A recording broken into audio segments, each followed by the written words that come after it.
Hello guys, welcome back to Think Smart. അപ്പോൾ നമ്മളിന്ന് discuss ചെയ്യാൻ പോകുന്നത് എക്കണോമിക്സിൽ സ്ഥിരമായി പരീക്ഷയ്ക്ക് ചോദ്യങ്ങൾ വരെയുള്ള പ്രധാനപ്പെട്ട ടോപ്പിക്കുകളാണ്. മൈക്രോ എക്കണോമിക്സിലെയും മാക്രോ എക്കണോമിക്സിലെയും ഫുൾ ചാപ്റ്റർ ഇമ്പോർട്ടൻ്റ് ടോക്സ് ഇതിൽ ആഡ് ആക്കിയിട്ടുണ്ട്. അപ്പോൾ നിങ്ങളിത് എല്ലാവരും നിർബന്ധമായും കൃത്യമായി പഠിക്കണം. കാരണം ഈ ഒരു ടോപ്പിക്കില്ലാത്ത ക്വസ്റ്റ്യൻ പേപ്പർ ഉണ്ടാവില്ല. ഇത് ഷുവറായിട്ടും പഠിക്കണം.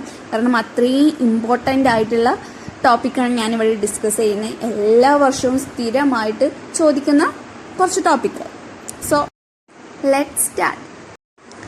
മൈക്രോ എക്കണോമിക്സിലെ first unit introduction to micro economics. അതിലെ ആദ്യത്തെ topic central problems of economy, അതായത് what to produce, how to produce, for whom to produce, അതാണ് central problems.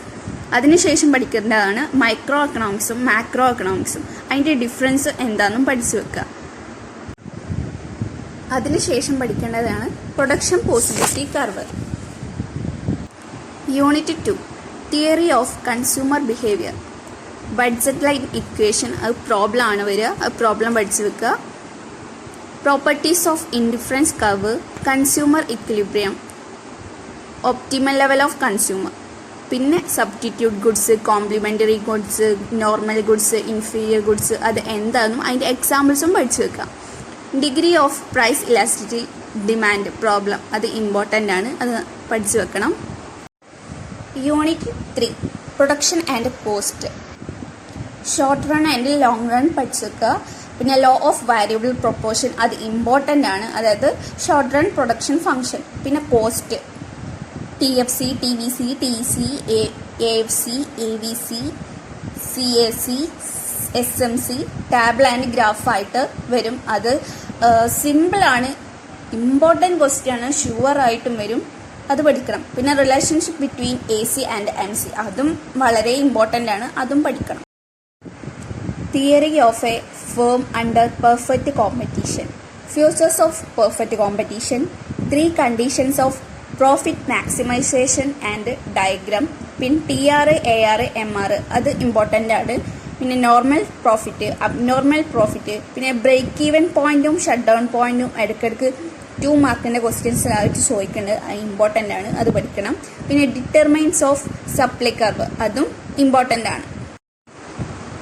Then market equilibrium.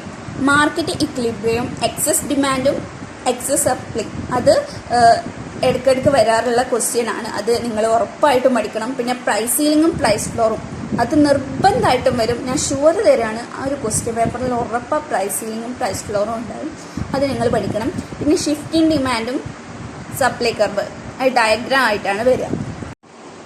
Micro എക്കണോമിക്സിൽ ഇത്രയേ ഉള്ളൂ. ഇനി macro economics. First chapter introduction, emergence of macro economics, 4 sectors of economy. ഫസ്റ്റത്തെ യൂണിറ്റിൽ ഇത് രണ്ടും മാത്രമേ ഇമ്പോർട്ടൻ്റ് ആയിട്ട് എപ്പോഴും തുടർച്ചയായിട്ട് വരുന്ന ക്വസ്റ്റ്യൻസ് ഇതാണ്.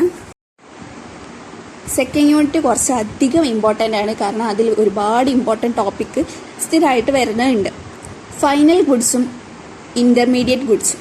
പിന്നെ സ്റ്റോക്ക് ആൻഡ് ഫ്ലോ, അത് ഷുവറായിട്ട് പഠിക്കണം. പിന്നെ സർക്കുലർ ഫ്ലോ ഓഫ് ഇൻകം, അതും പഠിക്കണം. പിന്നെ method of measuring national income, അതൊരു 8 മാർക്കിൻ്റെ ക്വസ്റ്റ്യൻ ആണ്. എല്ലാ ക്വസ്റ്റ്യൻ പേപ്പറിലും സാധാരണയായി കാണുന്ന ഒരു ക്വസ്റ്റ്യൻ ആണ് നാഷണൽ ഇൻകത്തിൻ്റെ മെത്തേഡ്സ്. വാല്യൂ ആഡഡ് മെത്തേഡും ഇൻകം മെത്തേഡും എക്സ്പെൻഡിച്ചർ മെത്തേഡും വെവ്വേറെ ആയിട്ട് തന്നെ പഠിക്കണം. GDP, GNP, NNP, NDP, FC, MP. പിന്നെ GDP ഡിഫ്ലാക്ട്, പിന്നെ GDP ആൻഡ് വെൽഫെയർ ഇമ്പോർട്ടൻ്റ് ആണ്, അത് നിങ്ങൾ നിർബന്ധമായിട്ടും പഠിക്കണം. Unit 3 money and banking. Functions of money important ആണ്. ഡിമാൻഡ് ആൻഡ് മണി, പിന്നെ ലിക്വിഡിറ്റി ട്രാപ്പും ഇമ്പോർട്ടൻ്റ് ആണ്. Measures of money supply in India, അത് M1, M2, M3, M4, അത് പഠിക്കണം. പിന്നെ ഫങ്ഷൻസ് ഓഫ് സെൻട്രൽ ബാങ്ക്, പിന്നെ മോണിറ്ററി പോളിസി, അതും ഇമ്പോർട്ടൻ്റ് ആണ്, അത് നിങ്ങൾ നിർബന്ധമായിട്ടും പഠിക്കണം. Unit 4 determination of income and employment. അതിൽ ex and ex post, APC and MPC, aggregate demand in 2 sector model, പിന്നെ equilibrium income in 2 sector model, investment multiplier. Unit 5 government budget and the economy.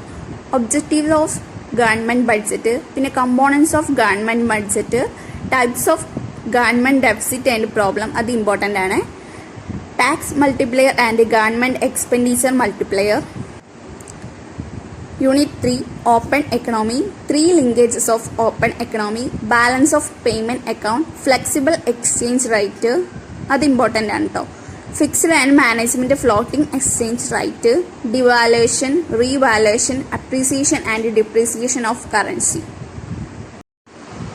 നിങ്ങൾക്ക് economics പാസ്സാവാനുള്ള mark ഇത് നിങ്ങൾ മുഴുവൻ പഠിക്കുകയാണെങ്കിൽ നിങ്ങൾക്ക് ഉറപ്പാണ് കിട്ടും, നിങ്ങൾ എക്കണോമിക്സ് പാസ്സാവും.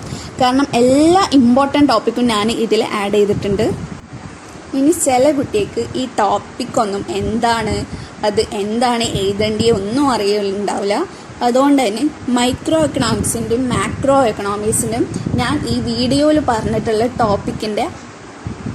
ടോപ്പിക് എന്താണെന്നും അതിൻ്റെ ആൻസർ എന്താണെന്നും ഡിസ്കസ് ചെയ്യും. അത് അടുത്ത വീഡിയോ ആയിട്ട് വരും, 2 പാർട്ടായിട്ട്. അതായത് മൈക്രോൻ്റെയും മാക്രോൻ്റെയും വെവ്വേറെ വരും. പിന്നെ മൈക്രോ എക്കണോമിക്സിലെ പ്രോബ്ലംസും മാക്രോ എക്കണോമിക്സിലെ പ്രോബ്ലംസും വേറെ വീഡിയോ ആയിട്ട് വരും. ഇതുപോലെ തന്നെ കമ്പ്യൂട്ടർ ആപ്ലിക്കേഷൻ്റെ ചാപ്റ്റർ വൈസ് ടോപ്പിക്കും ഇതുപോലെ വരും. സോ സബ്സ്ക്രൈബ് ചെയ്യുക, ഷെയർ ചെയ്യുക. Thank you for watching.